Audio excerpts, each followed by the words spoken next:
Hi guys, good afternoon or evening.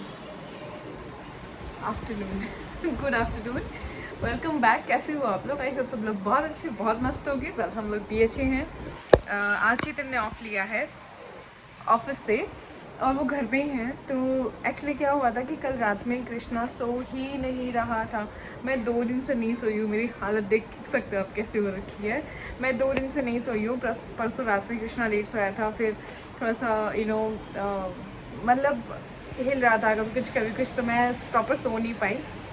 फिर उसके बाद में कल दिन में भी कृष्णा जो था वो अच्छे से नहीं सोया। फिर वो शाम को सोया था 6 बजे के आसपास, तब मुझे काम रहता है तो मैं नहीं सोई। और इस चक्कर में मैं सो ही नहीं पाई थी कल। और कल रात में फिर कृष्णा जो है, हमारी सोसाइटी में ना मतलब 4-5 लोगों के एक साथ ही बच्चे होते हैं।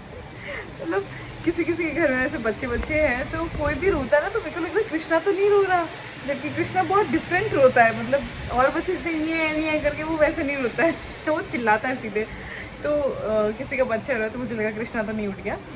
सो आज चेतन को लगा कि मोनिका बहुत थक गई है। मैं कल रात में बहुत लेट सोई थी और आप मानोगे नहीं, कृष्णा सुबह 5:30 उठ गया था और मैं 5:30 से उठी हुई हूँ। दोपहर में वो 1 घंटा सोया, मतलब नहा वहा के अच्छे से सोता है वो 2 घंटे, बट वो नहीं सोया, वो 1 घंटे ही सोया। हमने खाना खाया जस्ट इतने में वो मतलब सो के उठ गया। अब क्या करूँ? चेतन तो सो गए क्योंकि उन्होंने मेरे लिए ऑफ किया था कि मोनिका को थोड़ा रेस्ट दूंगा, पर उनको नींद आ गई क्योंकि वो खुद बहुत टायर्ड रहते हैं। तो मुझे लगा ठीक है। तो कृष्णा अभी सोया है, 5 बज रहे हैं, वो 4:30 बजे सोया है। और अब मुझे नींद नहीं आ रही। मतलब मुझे भी ऐसा है कि मैं ऐसा ऐसा हर कभी नहीं सो सकती। मेरे को भी आते टाइम नींद आती है। ऐसा नहीं होता कि बस कृष्णा सोया सो जाओ, ऐसा नहीं होता। मुझे नींद नहीं आ रही तो अब मैं क्या कर सकती हूँ। तो मैं मतलब एकदम मेरी हालत ऐसी हो रखी है। ऊपर से मैं डांस क्लासेस मैंने ज्वाइन कर रखी है, गरबा क्लासेस सॉरी मैंने ज्वाइन कर रखी है। तो मैं वहाँ जाती तो भाई साहब हालत मेरी ख़राब हो जाती है। बहुत बहुत बहुत घुमाते, बहुत घुमाते।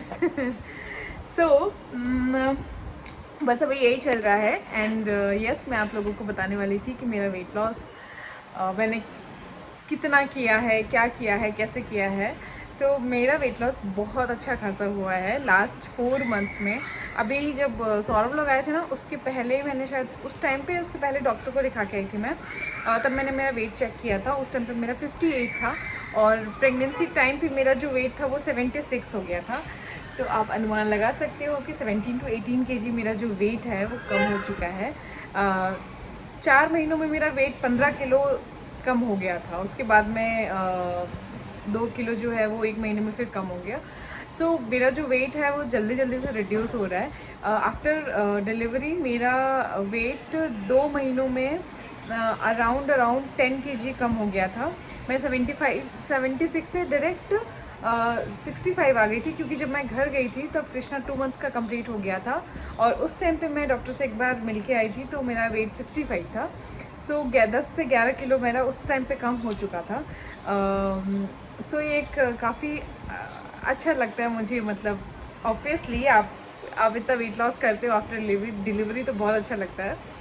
पर जैसे कि मैं गांव से बिलोंग करती हूँ, तो मेरे गांव में ऐसे जाओगे ना तो पता है ऐसे तुमको डिलीवरी के बाद में उनका मतलब एक होता है ना कि उनकी तरीके से आप आफ्टर डिलीवरी बहुत मोटे दिखने चाहिए, गोलू मोलू से एकदम ऐसा लगना चाहिए कि हाँ भाई अभी इसको बच्चा हुआ है एंड ऑल। बट मैं ऐसी नहीं दिखी, चब्बी चब्बी से। देवर लाइक कि ओह कुछ खाया हुआ नहीं, के कुछ खाया नहीं क्या, ये ऐसे कैसे है, इतनी पतली कैसे हो गई। सो होता है। मैंने बहुत ज़्यादा नहीं खाया। हमारे मारवाड़ियों में, राजस्थान में, अगर आपकी डिलीवरी हुई है तो वो बहुत ज़्यादा घी खिलाते हैं। 5 से 10 किलो, आप लोग बिलीव नहीं करोगे, 5 से 10 किलो इज़ वेरी नॉर्मल कि 5-10 किलो घी खाना ही खाना है, ऐसा होता है। बट मैंने ऐसा नहीं किया, क्योंकि देखो मैंने खुद ने भी पढ़ा था इस बारे में बहुत, और फिर मैंने मेरे डॉक्टर से भी कंसल्ट किया था। डॉक्टर वाज लाइक कि घी खाना कोई ज़रूरी नहीं है। हाँ, तुम एक नॉर्मल वे में नॉर्मल घी खाओ। ऐसा नहीं है कि तुम भर भर के तुम्हें 10 किलो घी ख़त्म ही करना है। बट मम्मी इस चीज़ पे बिल्कुल अडिक्ट थी कि नहीं तुझे ये भी खाना, तुझे वो भी खाना, तुझे वो भी खाना। बट एक्चुअली मेरा स्टमक अलाउड नहीं कर रहा था। मुझे डाइजेशन की बहुत प्रॉब्लम हो रही थी, बहुत गैस्ट्रिक प्रॉब्लम्स हो रही थी। मेरी वजह से कृष्णा परेशान हो रहा था, तो मैंने खाया ही नहीं। जब भी मतलब 1-2 महीने बाद जब मैं डॉक्टर के पास गई थी तो मम्मा भी मेरे साथ गई थी, तो मम्मा ने जाते ही बोला था कि इसने ना घी नहीं खाया, कुछ भी नहीं खाया। तो डॉक्टर ने बड़े आराम से बोला था कि हाँ तो क्या हुआ, फ्रूट्स खाती है ना और ग्रीन सब्जियां खाती है ना। तो उसने मम्मी ने बोला हाँ ये तो खा लेती है, तो बोली हाँ फिर ठीक है। और हम जब सीकर में एक बार डॉक्टर के पास गई थी तभी भी वहाँ पे वो जो मेरी जो एक गायनेक है मतलब उनसे मम्मी बोलती है कि इसने ना कुछ भी नहीं खाया, डिलीवरी के बाद में इतना इतना खाना चाहिए, कुछ नहीं खाया इसने। तो उसने भी यही बोला था कि फ्रूट्स खाते हो, ग्रीन वेजिटेबल्स खाते हो, then it's okay.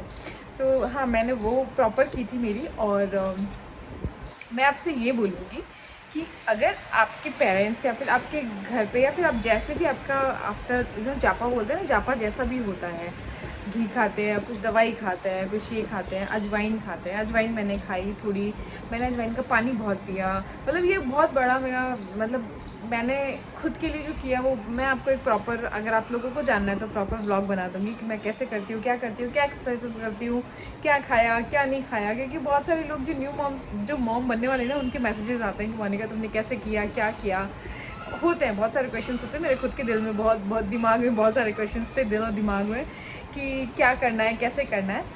So yes मैंने काफ़ी अच्छा एक वेट लॉस किया है।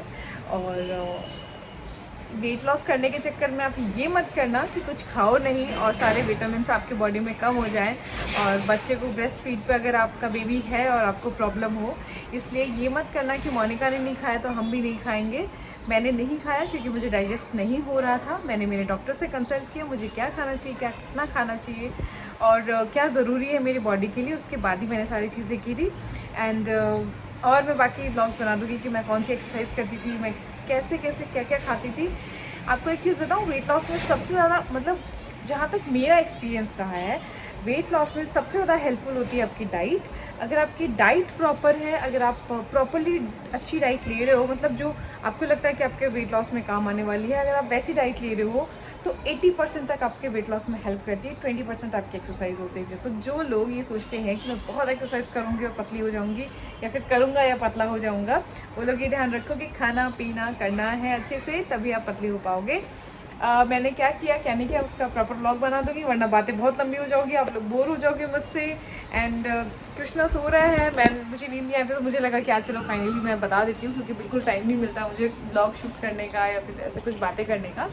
सो यही चल रहा है। और कृष्णा बहुत मस्त है, आप लोगों को बहुत सारा प्यार मिलता है, इसको बहुत मज़े कर रहा है। जल्दी मैं इसके छोटे छोटे व्लॉग्स बनाना स्टार्ट करूँगी, अभी तो बिल्कुल टाइम नहीं देता है। और पता है क्या, कल से जो है मेरी जो दीदी है वो छुट्टी पे है, वो नहीं आ रही है 9 डेज़ के लिए नवरात्रि में, वो बिल्कुल हमारे घर पे नहीं आ रही है। और एक्चुअली पता है मुझे क्या, पहले मुझे लग रहा था कि यार कैसे करूँगी क्या करूँगी, बट अब मुझे लग रहा है कि यार कहीं ना कहीं मेरे लिए बेनिफिशियल हो सकता है कि मैं थोड़ा और साफ़ सफाई में लगूंगी। मतलब जो काम मैं नहीं कर रही हूँ, साफ़ सफाई बर्तन ये नहीं कर रही हूँ मैं, तो ये अगर मैं और करने लग जाऊँगी, झाड़ू पोछे वगैरह, तो मेरा वेट लॉस जो हो चुका है बॉडी फिट हो जाएगी। क्योंकि देखो वेट लॉस अलग चीज़ है और बॉडी फिट अलग चीज़ है। बॉडी आपकी फिट नहीं होती, वेट लॉस हो गया ठीक है, लेकिन टमी अभी भी मेरा थोड़ा बाहर है। जल्दी से आपका जो प्रेगनेंसी जो टमी होता है वो जल्दी से अंदर नहीं जाता, तो मेरा अभी भी थोड़ा बाहर है। एंड थाइज़ में, आर्म्स पेट में जितने भी मतलब जगह पे फैट जमा हुआ था वो अभी भी थोड़ा थोड़ा है, थोड़ा थोड़ा नहीं, थोड़ा थोड़ा है ही है। तो उसको फिट करने का मुझे मौका मिल जाएगा और ट्राई करती हूँ। अगर नहीं हुआ तो किसी को और हेल्प के लिए मुझे बुलाना पड़ेगा, अदरवाइज़ तो मैं सोच रही हूँ कि मैं खुद ही 1-2 दिन तक ट्राई करती हूँ जितना भी मुझसे हो पाएगा। एंड बस क्या बोलूँ, बहुत बहुत शुक्रिया इतना सारा प्यार देने के लिए। और आप लोगों को जो भी जानना है मेरी डाइट के बारे में, या फिर आफ्टर डिलीवरी, या फिर जो भी क्वेश्चन आप लोग पूछ सकते हो कमेंट में, बिल्कुल पूछ लीजिए। And thank you so much इतना सारा प्यार देने के लिए। बाय गाइस, जल्दी मिलते हैं, बाय बाय।